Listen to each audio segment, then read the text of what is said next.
Humanity's first steps into the broader universe were bound to be a spectacle. For decades, they had dreamed of the stars, their aspirations fueled by a combination of curiosity, competition, and the relentless pursuit of something greater than themselves. They weren't the first species to reach space, nor were they the most advanced. But what they lacked in sophistication, they more than made up for with sheer bravado and an unyielding sense of humor. When the first human ship, the Resolute, broke through the edge of known space and entered Galactic Union territory, no one was quite prepared for the impact it would have. Not even the humans themselves. The Galactic Union had been around for millennia, a coalition of advanced civilizations who had long mastered the arts of diplomacy, technology, and peacekeeping. The Union's member species, varied and complex in form, were generally composed of individuals who had perfected the subtleties of social grace, tact, and restrained conversation. They were dignified, composed, and serious to a fault. The arrival of the Resolute marked the first official human interaction with the Union, and naturally, the humans were just as unrefined as they were eager. Captain Amelia Ortega of the Resolute stood on the bridge, staring out at the massive alien ship looming before them. The Celestia, flagship of the Galactic Union, was a sight to behold. It was a masterpiece of design, smooth, sleek, and almost impossibly perfect. The Resolute, by comparison, was a far less impressive vessel, a hulking, angular mass of human engineering, loud and mechanical, its design more about function than beauty. The Resolute wasn't polished, it was patched together, full of creaks and groans that echoed through its narrow corridors. "Well, this is it," Ortega said, her voice betraying a hint of excitement as she looked at her crew. "We're about to meet some of the most refined beings in the galaxy. Keep it together, folks." Lieutenant Simmons, always the irreverent one, chuckled. "Oh, I'm sure they'll be thrilled to meet us. We're going to bring a whole new level of sophistication to the party." The rest of the crew snickered. None of them had ever been a part of anything quite this monumental. Even so, their attitudes reflected humanity's greatest strength, the ability to laugh at itself, to take things in stride, and to embrace the unknown with an almost reckless enthusiasm. As the Resolute docked with the Celestia, they were greeted by an entourage of Union ambassadors. These beings were as different from humanity as night was to day. Their bodies were graceful, their movements synchronized, and their attire was nothing short of majestic. They radiated calm, serenity, and an air of superiority. Felkir, the leader of the delegation, was a tall, six-armed being with iridescent skin and multiple eyes that shifted in unison. He exuded elegance, and it was clear he had spent decades, if not centuries, perfecting his demeanor. "Welcome, Captain Ortega," Felkir intoned, his voice deep and resonant. "It is an honor to have you aboard the Celestia." Ortega extended her hand, but it was more out of habit than anything else. She wasn't sure if the aliens had hands or not. To her surprise, Felkir's many limbs moved with a kind of fluid grace, and he responded by giving a formal bow instead. "Ah," Ortega said, a little flustered. "Well, I suppose we'll skip the handshake then." She chuckled awkwardly, and the rest of the crew followed suit, their laughter filling the air in a way that felt a bit out of place. Felkir raised an eyebrow, his many eyes blinking in perfect synchronization. "I see. Your customs are different." "Yeah," Lieutenant Simmons said with a grin. "We're not big on the whole formal thing. You'll get used to it." The first formal dinner was a spectacle that none of them would soon forget. The Union ship's dining hall was a masterpiece of design, with floating platters of delicacies and shimmering walls that changed colors with every conversation. The Union's idea of a meal was more of a spiritual experience than a simple act of eating. Dishes arrived without anyone lifting a finger, the food gliding through the air as if carried by invisible hands. And when it landed, it did so softly, almost reverentially, before the diners. The food itself looked like something out of a science fiction movie: translucent fruits, glowing liquids, and delicate confections that seemed to hum with energy. "This is definitely not a cheeseburger," Simmons muttered under his breath as he eyed a floating fruit that was the size of his head. Felkir, who had taken his seat at the head of the table, smiled thinly. "Indeed, the loomy fruit is a delicacy on our home world. It enhances one's connection to the emotional currents of the universe." "Emotional currents, huh?" Simmons said, his eyes lighting up mischievously. "I guess I'll just eat it and see what happens." The fruit pulsed gently as Simmons took a bite. Immediately, the fruit shot out a burst of liquid, splattering across his face in a glowing cascade. There was a moment of stunned silence, and then the entire human crew erupted in laughter. Simmons wiped his face, grinning sheepishly. Well, I'm emotionally connected to something now, probably my own stupidity. Felkir blinked. His multiple eyes never seemed to lose their composure, but his demeanor shifted slightly. Is this a normal reaction among your people? Oh, absolutely, Ortega said with a grin. We're known for our grace and refinement. The rest of the crew laughed even harder. One of them, a young ensign, snorted so loudly that it echoed across the room, and even Felkir couldn't help but glance at the human crew with a hint of confusion, and maybe, just maybe, amusement. He cleared his throat and went back to his meal, though his attempts at maintaining formality were now tinged with an air of awkwardness. Over the next few days, it became clear that the resolute crew wasn't going to change its ways for anyone, least of all the Galactic Union. The Union's members were accustomed to carefully crafted conversations, measured words, and elegant diplomacy. Humanity, on the other hand, was about as subtle as a hammer. They didn't care much for formality, and they certainly didn't understand why everyone had to be so serious all the time. At one point, Felkir tried to discuss the intricacies of interstellar trade agreements.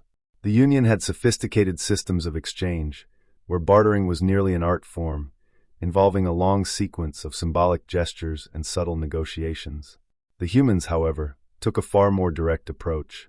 Wait, Lieutenant Simmons interrupted. You're telling me that you have to do what just to trade a few plums? Why not just hand over the goods and call it a day? Felkir blinked rapidly. It's not that simple. Sounds complicated, Simmons said, cutting him off. Honestly, if we just wanted a trade, we'd stick with straight-up bartering. No need for all these ceremonial exchanges. Ortega quickly stepped in, trying to salvage the situation. What Simmons means is that humans tend to keep things simple. We're more about efficiency than ceremony. Sometimes less is more. Felkir appeared perplexed. Less? Yeah, Simmons said. If it's a trade, we do it quick. No need for fancy gestures. Just, here's your stuff, here's mine, let's call it even. The Union ambassadors exchanged glances, their collective calm beginning to crack.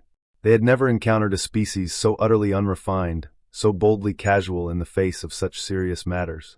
But as the days went on, they found themselves getting used to it.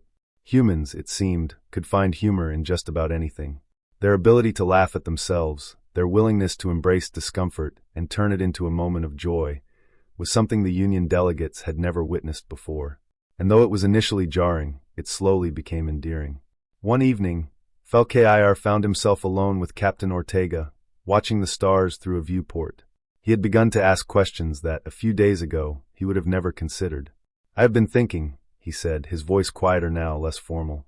Your people, you are not like us. You do not strive for perfection. You do not pretend to be flawless. And yet, you seem happy. How is this possible? Ortega smiled, looking out at the vastness of space. Because we know we're not perfect. We make mistakes, we mess up, and we laugh about it. That's what makes us human. Felkir pondered this for a long moment, his many eyes reflecting the stars. Perhaps there is wisdom in this. Perhaps perfection is overrated. The two of them stood in silence for a while longer, the hum of the ship's engines a gentle background to their shared understanding.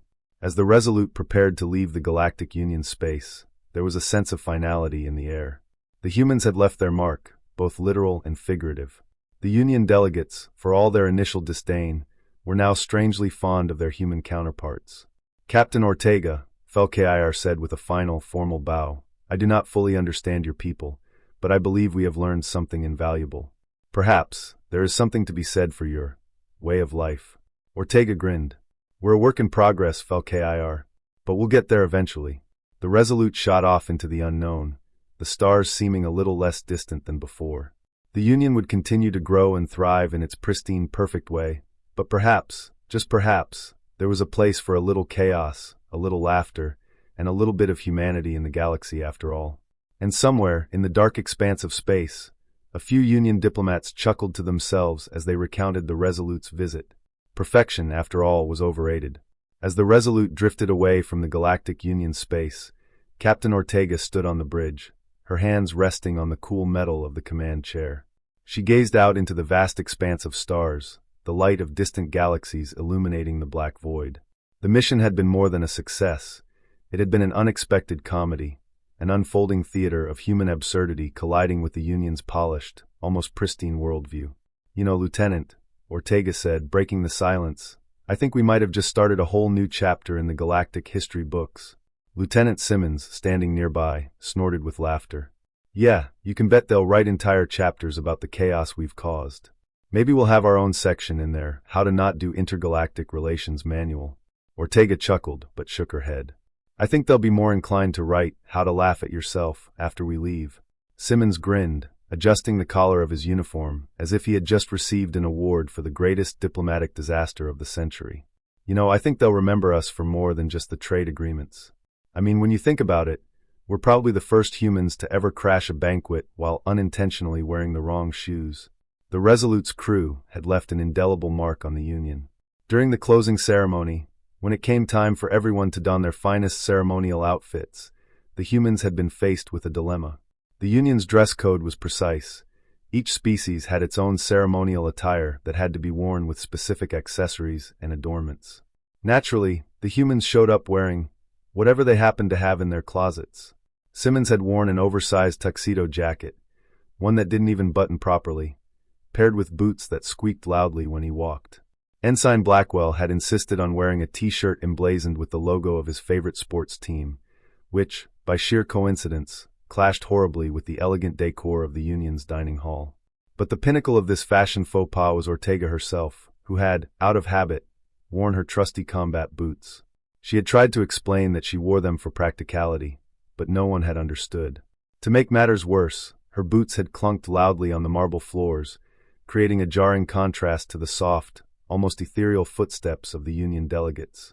The Union's most dignified ambassador, an elder being named Shalenear, had attempted to hold back his shock, but it was clear that the contrast between the humans' clothing and the Union's regal attire was almost too much to bear.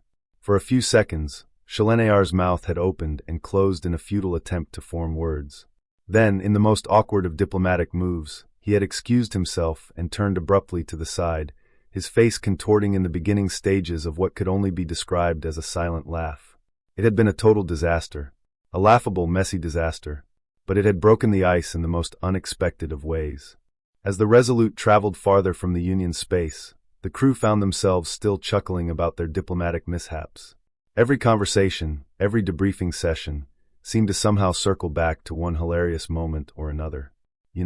Ensign Blackwell mused, holding up a holographic display of the formal dinner. "I never thought I'd see the day when I'd be eating glowing jellyfish and drinking a beverage that tasted like, well, let's just say I wasn't prepared for what they called nectar."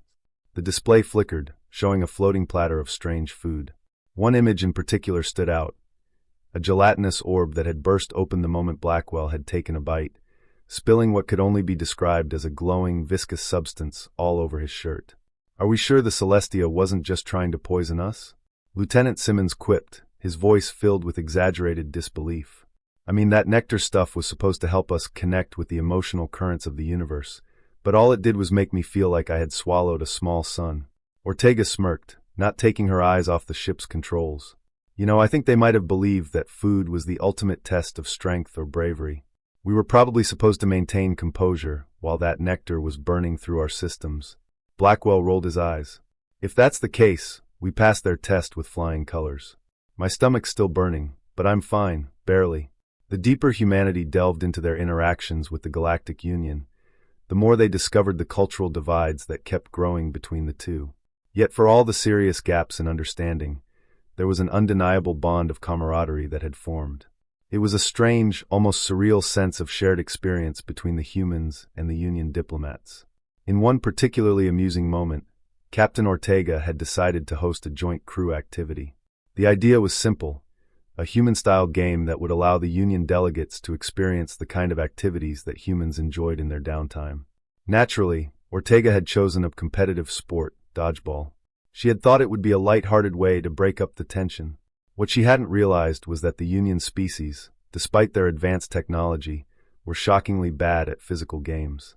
Felkir had been so confused by the concept of getting hit with a ball that he thought the objective was to avoid the ball at all costs, and so he spent most of the match running away from it.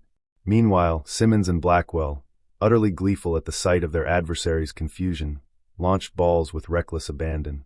It didn't take long before the Union's dignitaries were retreating, hiding behind chairs, tables, and even a few suspiciously large potted plants. By the end of the match, the humans were laughing so hard they could barely stand. Even Felkir had to admit, after the initial shock wore off, that it was a form of exercise unlike any he had ever experienced. It was messy, chaotic, and entirely human. "Well, Captain," Felkir said with a strained chuckle as he wiped a few stray dodgeballs off his suit, "I cannot say that I fully understand your games, but I do now understand why you insist on laughter." I have never laughed so much in my life." Ortega flashed him a grin. "Welcome to human entertainment. Nothing serious, just a lot of fun." As the days wore on, both the Union and the humans seemed to settle into an odd rhythm. There were still moments of cultural confusion, of course, like the time Blackwell accidentally taught an entire Union species how to high-five, only to have them spend the next 3 hours trying to understand the meaning behind the gesture. "Wait, so, you just slap each other's hands?" one of the Union delegates asked, clearly confused. "For what purpose?" "For fun," Blackwell replied, giving a goofy grin. "It's an expression of celebration. You know, like, hey, you did a great job, or look at us, we're awesome." The Union delegate blinked in utter confusion. "This seems unnecessary." Blackwell shrugged. "You don't need to get it, just try it. It's fun." And so, the Union ambassador had reluctantly extended his hand, but the slap was awkward and uncoordinated, making the entire room erupt in laughter. They might have been from completely different worlds, but that simple gesture, the slap of hands, the laughter, the shared moment, somehow bridged the cultural divide, if only for a fleeting second. As the Resolute prepared to leave the Galactic Union space, it was clear that humanity had left an impression. No one was sure exactly what it meant for the future of galactic diplomacy, but the humans had undeniably introduced a new concept: humor as an interspecies bridge. Felkir, who had been the most skeptical of the humans at first, now found himself standing on the observation deck, watching as the Resolute prepared to depart. He turned to Captain Ortega, his expression softer than it had been before. "You humans," he said, "you are strange.